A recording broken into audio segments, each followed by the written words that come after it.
Adutwum ono a security analyst yakudi enkomo ede afa range of security issues awo aye Ghana hanom no yedi ho nkomo. Doctor, good morning. Good morning. Na anopem ni se nyame adom ho ye. Nyame adom pacha me ho ye na pacha mo so ye. Nyame adom yes ye ho ye pa. Oh my Ghana na da ne da nyina ya na eda yakoma so ade bia pese yedwene ho na yehwe bebi e wosi yedi gina yie na tinumfo ene wo mo hwe man no so no obi ho atore na ho ehare no na trend bi koso menim se mo na se bi mabokui eba security ho ensensem a ekame aye se aban bi aba security mpanyimfo a wo ho no eya na esisa wadaroma expert advice kakra ewo ho ene de hin Yo masan adawase na mechia etefo yenya no momo ye kremofo ebeka se Ramadan Karim de wo mu ni se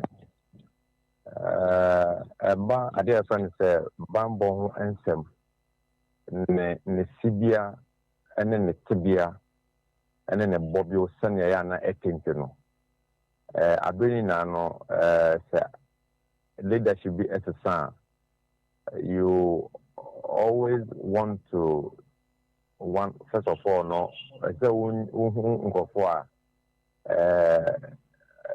their vision aligned to yours. That is one. And the loyalty is very key when it comes to security issues. Okay.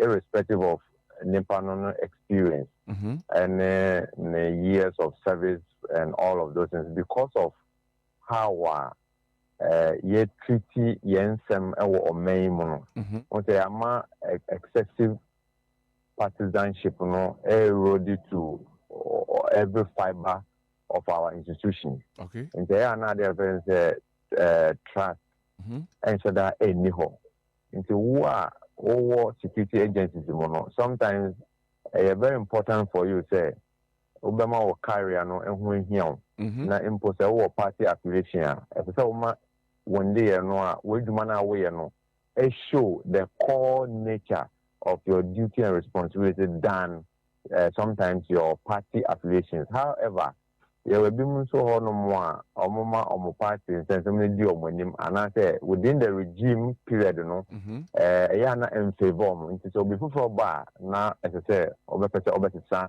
obeyesa reshuffle no na wotumi aligning go for obetumi no my edma. I don't think say it is bad entirely. But I had about one anka ya can say thank you benya botre na edu baby a yetumi aye nhwehwem kakra na yehu ni pano ne background yehu sania ne so ne ban ti year anka bia ebeboa sa wo leader no e say ye onkofu bi ho no mo a see they are multitask, they are versatile.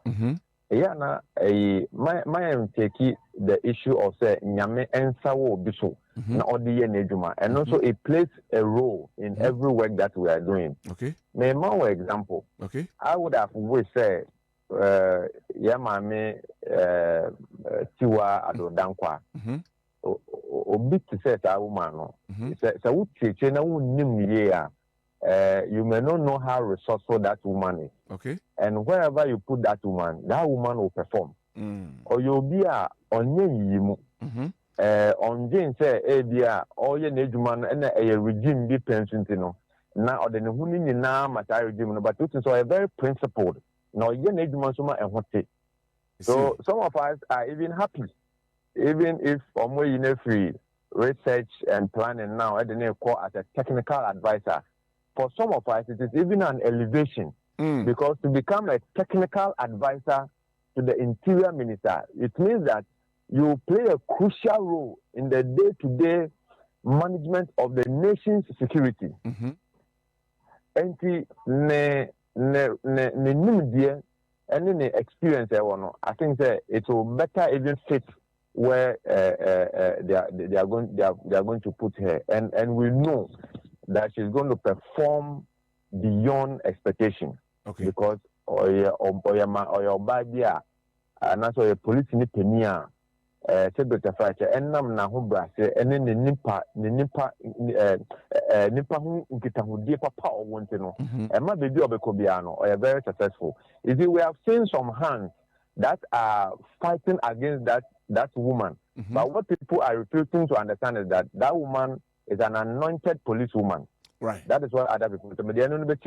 All right. And so it is very important that sometimes you do those reshuffle just for you to undertake your own vision in terms of when she share any and more wutun yo yabeba mame tiwa ediano so but before that no ma yenhwe say how do we then balance the politics aspect and then hierarchical aspect of it, because in Pepe yani who say these conflicts exist when there are changes in government.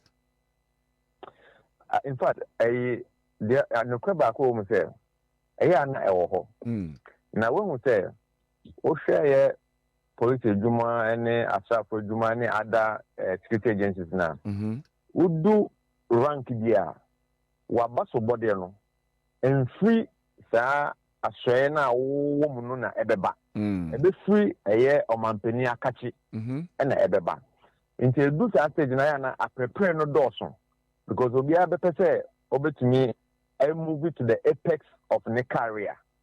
And you know, they also retire with their almost all their benefits that there is. You know, into I think the Oba I think from major going, your appointment is coming from the office of the president through the chief of staff of the Ghana Armed Forces and what we call the military secretary. Okay. Into do honom no a na akoye bibia efi honom ko na ye bibia okoka enu nti da ya na ye mayehu say sometimes you see that political alignment no ene ho enkeka ho no, but generally no say wo ye wadwuma na wo ye nie ya na muda ho pepe obon say emfa ho maybe regime bia ebeba enam say bia sometimes yen shada engine impendent no say sampo a me wogidi say bibia do beko bia no obetumi perform. That is the most important thing. Sometimes career-wise, ababaye but in terms of one kasa we jumana wo yene wherever they put you, you should be able to perform because oko a offense Ghana Armed Forces they say by air, by sea, by land, wherever at the peril of our life. Into wherever you do to be honest, and that was our mentality now. You don't care which regime that comes, but sometimes it's also very important that people want to progress in terms of their career. But they are not partisan. It's never be rumor. Obi na ne promotion na aya change e du hono no a no na ema yehu sa nyoma ya yehu sa bre at the top you see a lot of partisanship among the various officers. Now in this case no aya na enyehu kakra say possibly be a edume so obi dia as human as we are say a number of military men and nay sabi enam say abai society omdi bi ekutom no kra na say ahwere wo mo aya na enyehu looking at the volatility of Ghana, though the Fourth Republic amaya is stable kakra and the human aspect of said yeti.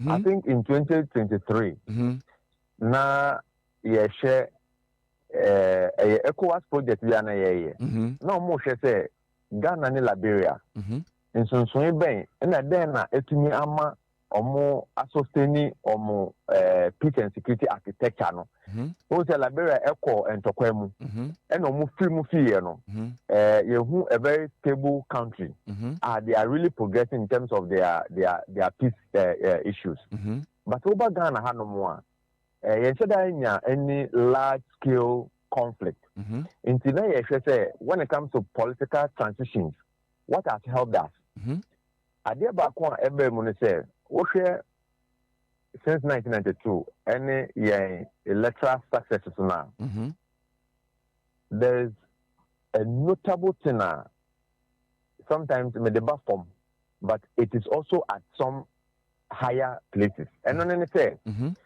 every person there or ye partisan in whatever institutions or one. Na or I resume say or ye nyoma ye was an a party ni mua. Not an a party never power.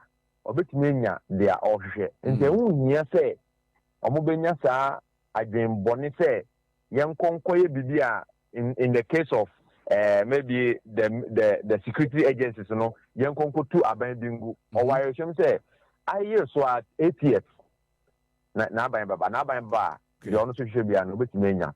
Into San Romano, yeah, Shumaya and Baba, no, and no be a play out. Into Nipano, any sa prepare Driante, Mamin Koyen, no maybe a better or minor because there's any that's all what the mommy say. I hear so 8 years.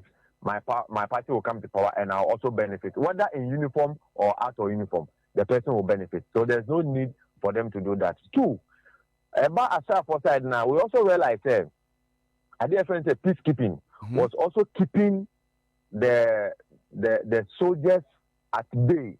Into on him say on peacekeeping bar, obey ni tika, obey me the beer to nasa says in the dine, obey me the beer to a car, but with the Mbama school, Papa, actually, you know ha. Into one man your family oh yeno. And so down funny who sa. Okay. They say, so I was try their more mind say of a bo or mine hobano. And no, any at the end of the day, the president of the day, no allegiance goes upon no obey it. And no, you know, she say, obey your operation crack or into call, as I for you, what to say, and can do an operation loss or no. Among for so to me lobby, so kohaba, no, koha, continue to me, Sukabe brain, no, so to their bonnet bra. And see, I would say that these two significant things, you know, boy. I'm yet to make keep your democracy no, in terms of from the security angle no into omuni say yen konko tu abandon say but and also interest BBC and to me see but largely no we no boy into the won't say yen say as I say and your very transparent but to say promotions nipa so due to promotional you promote the person even if man appointment be a who feel say what as a thing the man on and I'm saying ideology in terms of party so do the promotion you just give the person the promotion and then they need the support for them to go and work for the country and then we can move on so these are some of the dynamics. Okay, right. Mami Musa we on the COP and as I'm fan say influence COP so I'm fan former IGP Dr. Kufu Dampare omu enanso aye the COP Christian Tetteh Yohuno yet set some officers of the national headquarters jubilating over say ye di onipa foforo aba. When it happens like that, can we see say the police service have been polarized in terms of politics? Every institution, we will not leave it at the back of the police service. Okay. Every institution in this country is polarized in sort of politics. I mean, excessive partisan politics is there. Okay. Look, I say in 2012, when you call about in 2013, you call a first electoral court case, you know. It will interest you to know that time Oko Ejuma and Opana ya so TV na because we need to also monitor. Na o monitor o share senior in some the corner some in Yano Ebanoa. Utumi hu obi say we MPP ni we NDC ni but obi a ayedin na wate. So sometimes some of this intelligence na ya omo pick no and na ya na affect some of the officers. Okay. Who are very maybe sometimes from the HSA or party and another party B. We cannot leave it there. It's only the police maybe or more sudden affect. It affects everyone in that aspect. Now the second thing I want to talk about is a relationship. You see, within the services no, welfare who here the welfare who dimwa nipa no on any dia wo ye baby dia professor onja munyama obiano so omba yama so mo wefa ho ehia ho a ebe how one kata wo leadership no within the internal environment that you are operating from. Mema, I don't know if I will videos na make idea, but mema opinion bi na your friend no Biekro nidin de Jeffrey Biekro na before 2015 no chief of naval staff and na me no kate e da omampani and the omampani owo so na na tabe no so e da obo ni din say or no within the navy everybody was sad. Yes. Because nipa no emma the asafo no ewefe ewuhia no to the point say o si barracks bia e wo tematisi a obetumi ama center your friend Bieko barracks so we asani kuma na say ye transfer say bia de wa ba e bia tema na say akra na say de o kosa dan ni mu ade say o de ba na your bag or ye in such a way say na air conditioner ade nya akra o dan ni mu dada. I see. Into such individuals who think so leadership is so remarkable say we need to one kasa ni pana we go na ebe how eto so mi no na opening the friend no Commodore Kakra Addison, and I remember in 2011-2012 thereabout ukota mabesa ejuma so papa ne year within 6 to 1 year now more betna so for 4 years echo you can't see. But significantly, the man improved the outlook of the place. Do you know what happened to the man? The then chief of naval staff, when you're the baby call, Oba Parida, Ohu, and Juma, Papa Neyano, Omoko Baka, they just went into the man's book and they say, Netama, so say, Okofi, when you're 60 years. And so they had to retire the man. And you can see the sadness in the eyes of the people. And this is a man who is working. I don't know who you lumpo na won fa ativu because the any nyina no who na obenya sa enumnyam no because who na wo hwe who say oba navy for instance they have two extreme high command, Western Naval Command and Eastern Naval Command. It is obi honest or ye nduma pa wa wo headquarters as chief of naval staff no e ye who na obenya e sa enumnyam no but no, the person was removed. Sometimes we need to apply that level of high emotional intelligence in terms of say but if you want to know more but why no no ma konde obeye ho brase for sa ye de ade na ma no ana efi oba be kire say aha afi de medunti no ma me ye dia e bia free me party mu eba na no so akwa agin but mama me yamra aye please changes na bem kakra me concern kakra aye mama tiwa me kase be san abaho na yahwe ye di kan ade ne kwaso bi within 4 hours and yes san na ye de no eba say a technical advisor to the interior minister na obi a oya advisor there say yes she dey hun because as a interior minister ne pa and of an advice no what will you and yet stifle no and I say Obama if I want the theological and the divinity aspect of me to play in this leadership changes no me say mami yati wa nyame nsa wono so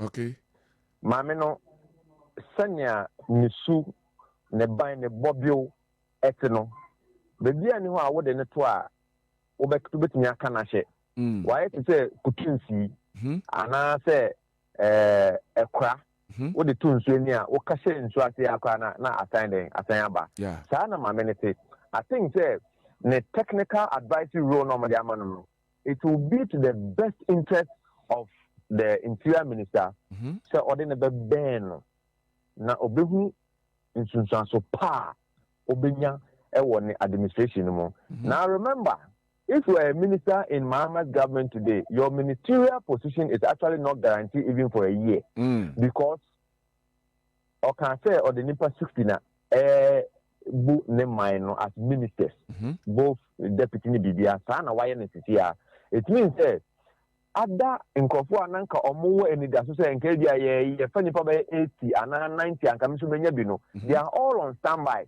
into say who ye aduma na wan ye aduma nie ya the possibility is that within the shortest possible you can be reshuffled or you can be removed no, it's very high into say when you have somebody she has a grasp and the technicality when it comes to the police work. Where team yoko in Jumo if I tell you in terms of funds ultimately every tribute of my Ghana in terms of people who want to invade taxa, it is enormous. It is there for everybody to see. Nen kita hudie a foreign intelligence agencies for AD send every on to see in your maybe to say anti-money money laundry and no any now all these things are there. And we are a offense saying welfare director of welfare ukwa ninjuma edaho oba IT section ninjuma ewo. In fact, the woman is a phenomenal, fantastic woman when it comes to policing and administration. Our very good human relations, and that is one positive thing about her. It makes her successful. So I don't have any thread of fear there. She will be sidelined. Okay. It will be in the interest of the Minister of Interior to bring this woman closer to himself and then tap into her knowledge and expertise to be able to grow. At the end of the day, no, and then I say, on my in our band day, every supinessita, send your bear, why and some 20 so much. Next, the studio. Now, Cocoya, some Jumanoa, and where Juma, Obinko attack you, our council, not a own prow, and answer own coon, then move it to me and freely. Now, to me, I don't walk on, but that is what we are looking for. Until I don't have any fear. And look, we are all going to support this woman. I mean, she's a fantastic woman. Obia in him thank for my imagine say, on person group my minimum fee, on person say the ding, or my ya and fat into any other so ever fan so if you say Bible naka and the Quran so aka, or say the anyame and so on so no. Obibia in one more bit me akon efiano. What they need to talk to say Joseph who our Bible me Quran mo sa no say what they need to talk to say Daniel our Bible me Quran mo sa na woman no ete nyame ya do mo a yenya ebehu na djuma so a obekwa akọ no makwa akọye. All right. Me ye free ho na fe yemra eye NIB4 national security for NIB4 and then ubeti you say ya super obi fie. The latest one is the former governor of Bank of Ghana, Dr. Addison. Ya and the security operatives ekọ honum na omo ekọ busano and some about 20 of them ekọ busano send a vote to Hong Kong biem. You hear all these things in line with national security and then the security of the nation as a whole. You see, let me place this one at the back of ethics. We have something we call deontological theory. In Greek word, we call it dion, obligation. It is about duty and responsibility, and it has to follow through laws, rules, and regulations, and morality. Okay. And to say, no. So be ye, and I know that. And you can say, we so be ya, yamfa, and Brakwan super pepe, na yamfenye. Okay. Say to me, observe this ethical principles are. Ebe boy ama yen kebi memi kebi amembo yetumi ade yetumi ahyemuden. Yeah. That is what I can say about that. Okay. Because enya dia e boy. Nti se beta fight ubon say sisi ano se obi mpo e bo ne bra na we nya ne bi na bia na mnim die enti no abendi afa no so bra na be boa me obo ne wie na okwa ahomdi mu a na waba be ye target na ne mba Nebuchadnezzar, all this is not fine for our new development. And to say, also say, Obia Bidia, and not in Brano, and Brano Crano, Codivia, a quamben, a first idea, not your first aquino so. Then I make an answer, and now on and yeah, my wa, and then also any can say, we yet edema obi. Sana Chokonkona Kazaka. Now, we cannot take Chokonkon, near no American once and free a member. Free ya can do who and some ya dada but you to me if you say even the written of the constitutions of the world, all of this is emanated from the various gospels, the way the people were living. And if you read Lamentations, what was Lamentations? What Diana Ehan Kofono and no and Nana Omoka. And out of that, you also have what we call judges. So after so they are all complaining and not say you found say you bet me a DSC. So you come to judgment. So you say, oh, yeah, bet me at her, we bet me at her. Then over and babu someone, you boo them what I say, and maybe on one, saying the funnel. All the issues that we see, it is part of our life. It is because you're not that. That's a newbie.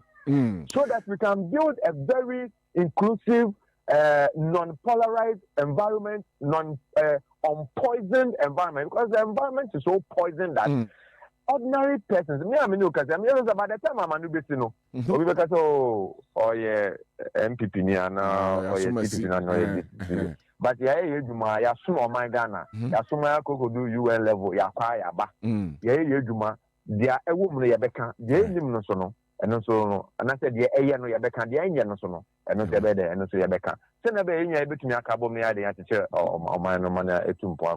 Miako Rio Bokwe, na Yanshe, the issue Ekoso Bokone, the implications, security implications, Ghana. So, does it have any threats and has serious implications when it comes to security matters, Ghana? It does.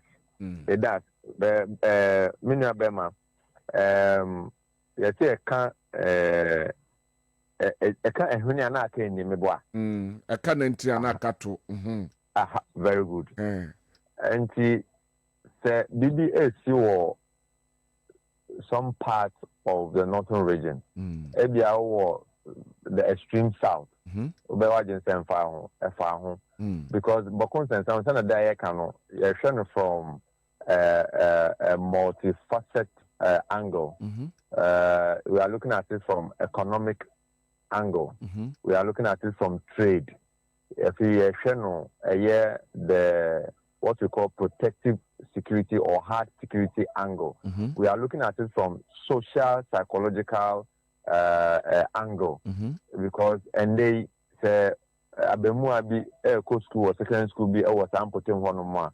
Oni sa enijeni ewonimu onim de beti the better person can be attacked so ya oba na oko school you wan kasa kwa obuko and the end to yem so we be ekodidwa wan sha we asi nti a complex issue ade e be kan say enyina yensa eda yensa yem say enim say omampani wetu hanamo de bia me kan yewura we de yensa woni o nyame onfa na sumdwe konkono onfa nkan ho na onmaw da David nyansa no a odibu ne man no onkoso onfa maw na so boa o man Ghana yensa say yewura nso ewo mu bi na me de e ba de say traditional issues of value, issues of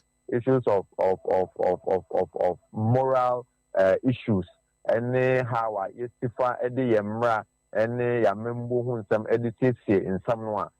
By you, and I mean, say, woman, Yamia Dumwa. So a year book consent. No mono, Yenyanum are almost and put him on. I should be a cassie almost so. And then say, you bet me, I'm my Yahoo quine. Na yende other friends asumje aba. We too complex and sometimes we don't want to delve so much because this time around say them diplomatic preventive approach or more institutionalized. There are some that are engaging people behind the scenes, others are also doing, and then those of us who can also comment. Commenting what we are doing now is called peace journalism. Peace journalism. That is what we can do. Say, yes, Samu. So we have Begunu, Yahunko for our internet swap. Na in same day, I can, it's Muka, you be see one, I can want some more. Sometimes we never bounce, not any panel, na Yakunu. Nini nano, ma science and some no, I know embrace it. Yes, I know brass it. Send a bit more mudio muja. Then make issues of livestock trading. It really add a lot of economic gains into Ghana's GDP in terms of even agricultural growth and on accounting. But agree the Honorman Joe better now to me the Umboa Kosa. And I say, we make me the free the neighboring countries and what that huge market or then a baby to me the Ghana, the better fight the Ankasa Film class or Atony. Into a sound. Omoma ajibro omomo ahimfo omuwomuno omunya ntiafe na yesi bibia ni hono mo a yentumi enka anasa tembie no ede sekan and yɛde ka yɛnim baabi a yɛfiri baeɛ ɛsi ɔdwomtofoɔ no ɔbɔ no ɔse wɔgbɛ gyɛkɛ yɛfiri akyire anaasɛ yɛkwan wa ɛna yɛnim baabi a yɛfiri baeɛ na ɛte sɛn ɛna aba ne sɛn ɛno nti na meka sɛ yɛwura wɔ mu deɛ yɛn nyinaa wɔ ayɛhwɛ m sɛ yie bɛtɔ yie na asomdwe bɛba bɔkɔ. Yabeda Dr. Sadiq Adutwum, I know you're security analyst, for your extensive explanation and then knowledge on the show. We appreciate it so much.